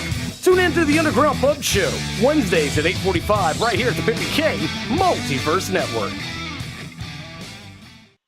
New blast, what's good, Mother Russia? I roll with outcasts and bloodthirsty motherfuckers. Got handles off the dump like games at the Rucker. Moving weight and gold across the globe like a Halliburton trucker. The big gun tucker. In love with dirty slut muffins. Line of Teddy with the heroin. Tear out the stuffing. On black party tucked up. Peep out the cufflinks. The Tiffany's, the epiphany of the misery of this hustle shit. Silence on the muzzle tip of the Walther. PPK has a waltz with the princess of Gibraltar. Assassinate a father, tear the jewels off the queen's collar. Darren escapes in the helicopter. Princess was screaming out if I call her. Hijack the jet ski, dipping through the troubled waters. Board a fishing trawler that's Moroccan. Now the Interpol is trying to clock in. The next stop is the Vatican. Drop a reload, then up the bat again. Fuckers. Borgia's family has become the arch symbol of treachery, of decadence, of violence, of assassination, of carnal lust, of every manner of moral turpitude. Here at PMVN Media, we recognize that most people that start podcasts are closed-minded, single-scoped agenda pushers seeking unwarranted attention. This is Play Harder Radio, part of the BBK Multiverse Network. I'm not single-minded. No, not at all. I'm pretty open to a lot of different ideas. The most. That are mine. A lot of different ideas that are mine. Know what I mean? Welcome back to Play Harder Radio. We got about 20 minutes left to do. Yeah. Good segment with the boys on their way down to Daytona. How'd you get my notes wet? Probably the condensation off my water bottle. Yeah, what? Then, damn it. So you're Chase Elliott? Can you not read them? Because it's only wet on the bottom. You're Chase Elliott? Yeah. And who's Martin Truex? Mike? I think it's Mike. And so Brandon is Chase Elliott. Who's Nate's driver? Is he one of those Austin Dillon guy. No, he's Austin Dillon. That's right. I kind of like Austin. You remember how we were talking about the odds for the year? Yeah. And my gambling scheme? Yeah. If you were in Vegas that you could do? You could do it. Yeah. That if you put $100 a week over the series or over the length of the season, that's $3,600. And like for instance, Austin Dillon is one of the guys I like for that. He's plus 4,400 this week. Yeah, but it won't be like that every week. I agree, but he's still a driver that's not going to be plus. He's not going to be plus 500 or plus 1,000 any week. Yeah, he's if he gets you two wins a year. Two wins, and he won once last year. But you get a couple wins on him, and I think I think he is up and coming. So that could be. I think what I would do is find some of those drivers like him that are kind of the higher odds, but find what they've done the last couple of years on those tracks, and maybe bet some of the long shots. Which I mean, he is at Daytona. He's 40 plus 4,400. You bet 100, you win $4,400. Right. No, that'd be. It's kind of one of those. What do you call that bet? It's a value bet. A value bet. That would be. I kind of like that one this weekend. Did you know in 2018? Or actually, I'm sorry, 17 on this day, the first case of tranny breastfeeding occurred. I know that is way. Wait. Say that again for me. Wait, you know what? I got the another first case of a transgender person breastfeeding. Oh, okay. How does that happen? I don't know. Sounds but you know what? I find it. It's. I find that one interesting, based on the sometimes you don't like my content, and that's something you came up with. No, that's not even a bad. I mean, it's just weird. It's not like the how does it off the wall stuff that you come up with. Tranny breastfeeding. So was that? So is that? That was a classic Faja step aside content thing for you. Yeah, I was going to say that's a female becoming a male that could breastfeed, because I don't even know. I want to know how that happens. I'm not hormones. So that they can make you. I guess I'm not going to ever try it. I'm sure glad you brought that up, because that's got me disturbed. I don't know anything about it, but I'd guess since it's actually possible for a male to get breast cancer, that we probably have some of the parts required therein to make that happen. Exactly. In 1996, Tommy Morrison on this day declared that he had the AIDS virus that later killed him. that later deranged him. Yeah, he was very deranged about it. He was so delusional that he would not accept treatment. He thought he could beat it on his own, and he even got to the point when he was saying he didn't have it. Yeah, he was saying that he didn't have it because he was wanting to fight again, and then he wouldn't even go to the doctors or he just quit treatment altogether. And next thing you know, he was a goner, man. But I love that guy. That was a sad story, man. Yeah, if you watch that 30 for 30 on ESPN, that's a sad story. Yeah, outside of the AIDS part, he reminded me a whole lot of John Daly, where he had all the talent, all the tools in the world, but excess kind of kept him from being what he could have been. He was the great white hope that everybody thought that. You just don't see that a lot in boxing anymore. He was a world champion, but never to the level that I think he could have been. Exactly. I mean, like you brought it up earlier this week, I think, when we were talking that he could have been a Mike Tyson. Absolutely. He had that same crazy power, that same left hook that even boxers like Mercer will say to this day that they've never been hit harder than they have. Ray Mercer, yeah. Tommy Morrison. So Ray Mercer's one of the impact boxers that I remember from the days of the Olympics. Oh yeah, absolutely. Ray Mercer. You know what? Speaking, if it hadn't already been taken by Jake LaMotta, Raging Bull was Ray Mercer. Absolutely, because he came out of that corner in amateur fighting. It was a 3-round deal, right? Yeah. So it's it's blow your wad and get it done. He came out of that. He practically ran across the ring, ready to go, and the guy's like. And what's crazy is Tommy fought like that a lot, but Tommy was also on gas, which is steroids and all that stuff. And you'll see that in like the Olympics, the 3 rounds, you can do that for 3 rounds, but right. in 12 and 15 round fights, man, you're done. And he had that, and Morrison had that problem during his career. Oh yeah, he would run across the ring. And but he had that issue of not being able to go deep into fights. Yeah, you had a lot of those guys. It was crazy seeing Lennox. I think all of them were on steroids at that time, even though they might not have even known it. You'll never see boxers again look like Holyfield and Tyson and Morrison. They were freaks, man, and they didn't carry any body fat. Which, if you look like a UFC fighter like Roy Nelson, that guy can go all 5 rounds. Mark Hunt. Yeah, those can guys. you imagine how much better the country boy would have been if he would have shed some of that? No, actually, it's not because you think that laying the belly on him, like what's his name used to say. Well, the gas was never his issue. I mean, if he was losing, it wasn't. It had nothing to do with his attrition. It was he was getting choked out or knocked out. So right, more tactical than anything else. Yeah. So, but a lot of that body fat that you carry is not what brings you down. It's your muscles can't get when you're that dense, your muscles can't get oxygen. You just tire out, man. So you see those boxers back then. It was crazy that they could make it into some of those later rounds. Staying on that same subject before we move on, especially considering we just had the NASCAR segment. What was the big NASCAR driver that died of AIDS? I'm guessing from the 80s. Yeah, I can't remember. I'd say that's who, personality-wise, who Cole Trickle from Days of Thunder was actually kind of fashioned after, the character himself.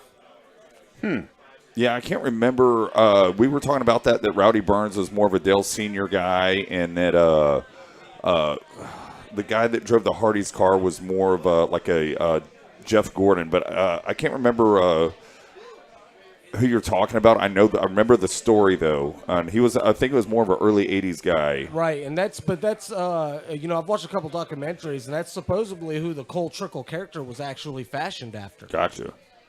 Yeah, God, I love that movie. Oh, the funny thing about going back to the whole what's his name, Val Kilmer, isn't that who? Or it was like a Val Kilmer-ish guy. It wasn't Val Kilmer, but it was very, very esque. Right, absolutely, and he had the wife that he's making out with at one point that has the same haircut he does, the same buzz cut. Yes. And that was very Rainbow Warrior-esque in itself. He was definitely the Gordon character of that movie. Yeah, I love Robert. Val Kilmer, what? Robert Duvall's.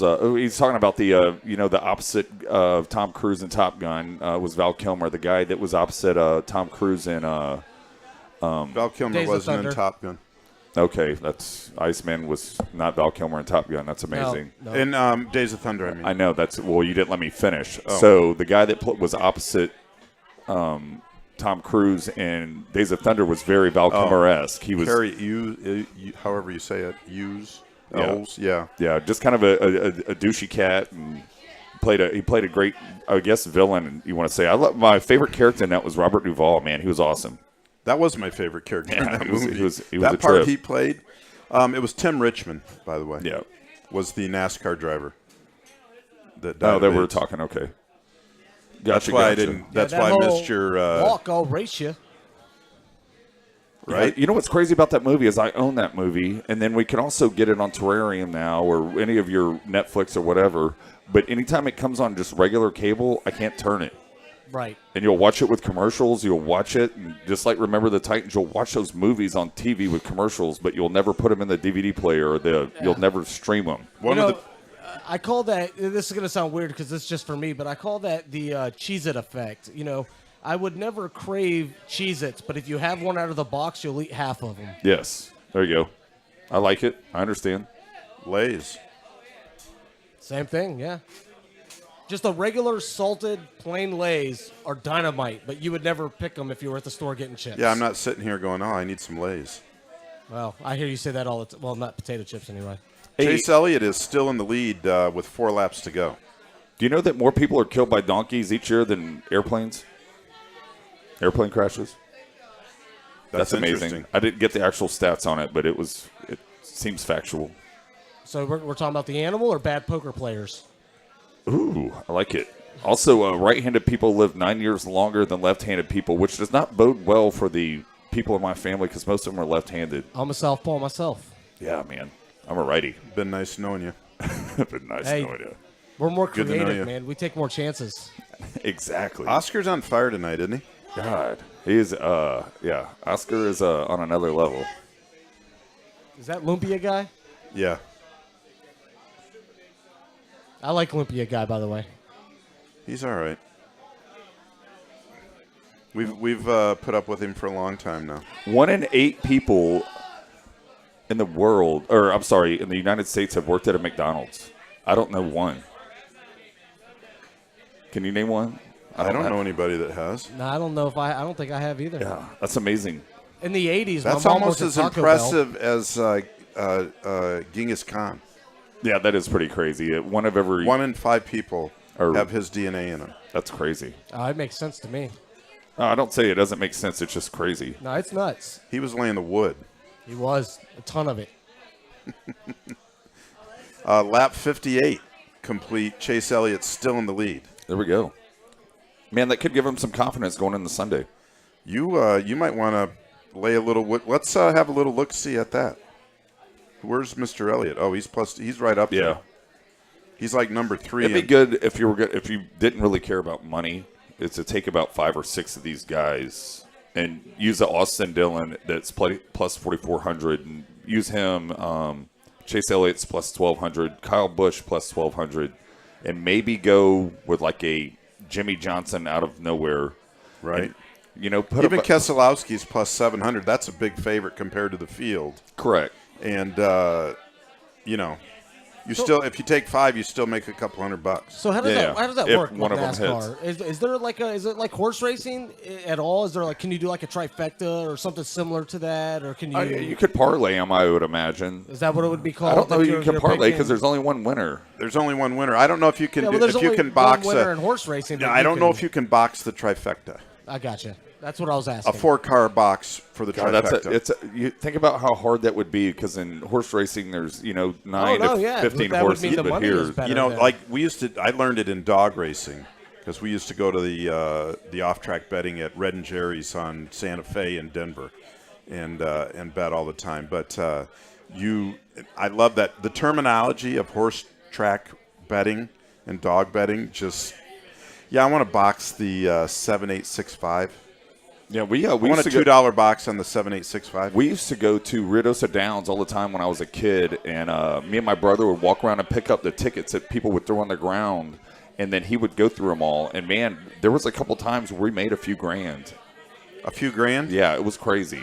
Maybe I don't remember and maybe it wasn't that much, but I know there were some big ones that we hit a few times, but because people didn't know what they had bet or Jesus. Right? I was sitting at Red and Jerry's one day, and I was next to my friend Chris Trainer, who passed a couple years ago, and who always said he wouldn't make it to 50, but he made it to 56. So he didn't drink himself to death until he was 56. But the rest of the family had pretty much done the same thing. Looks like Elliot won it. Brandon just texted that Elliot won it. So about 10 years ago, before you move on, me and a good friend of mine, DJ, went to the dog track here, the Pensacola Greyhound track, and to bet on the Kentucky, and I didn't hit any of my big number ones that I put money on, but I had a pretty solid cover bet that would give me at least, I don't know, about a quarter of it back. And in a fit of rage, I threw all of my tickets away, including the winning cover bet. Oh, nice. Yeah, nice. It was probably about $300.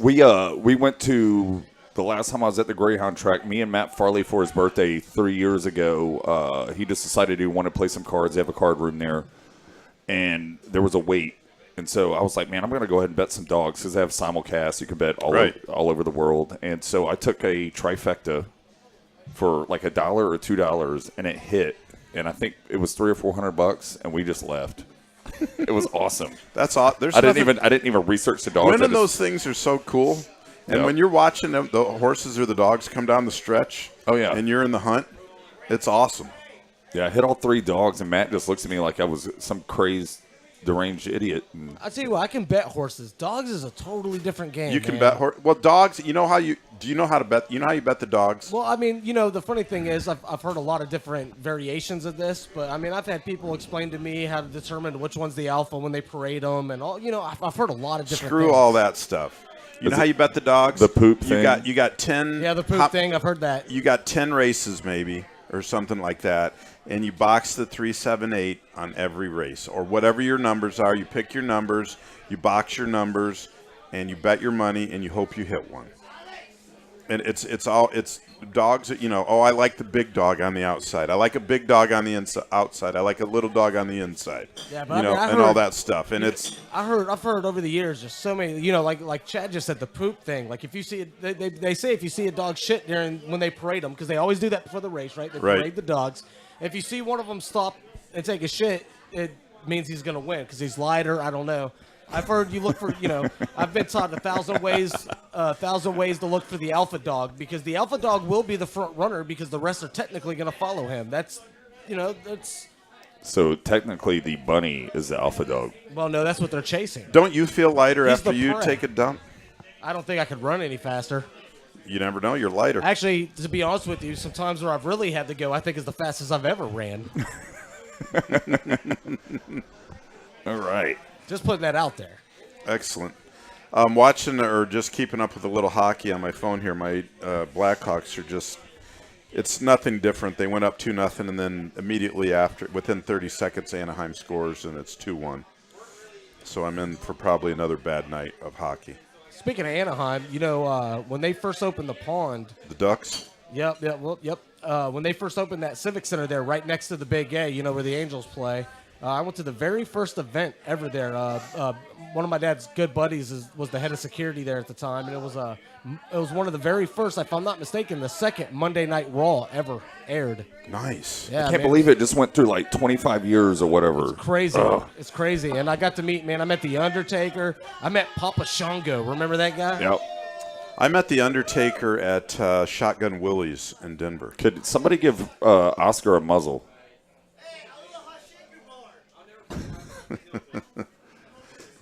Well, good, man. Next week we got to get that guy a mic, at least for a couple minutes. No. Okay, never mind. It doesn't appear that would be a good idea at this point. No, it wouldn't have been the whole time. I would have thought it was funny. Well, All let's right. go ahead and wrap this. Point Let's taken. wrap this thing up. Yeah, I think it's about time to get out. Suck is what? Yeah. All right. Hey, guys, appreciate you guys tuning in, showing up for the show. We're going to wrap up another one here on Play Harder Radio at the Break Beach Bar. Thank you, Tell Staffing and HR. Thank you, Rocky's Termite and Pest Control. We will see you next week. Same bat time, same bat station. Play Harder Radio at the Break Beach Bar. Thanks, guys.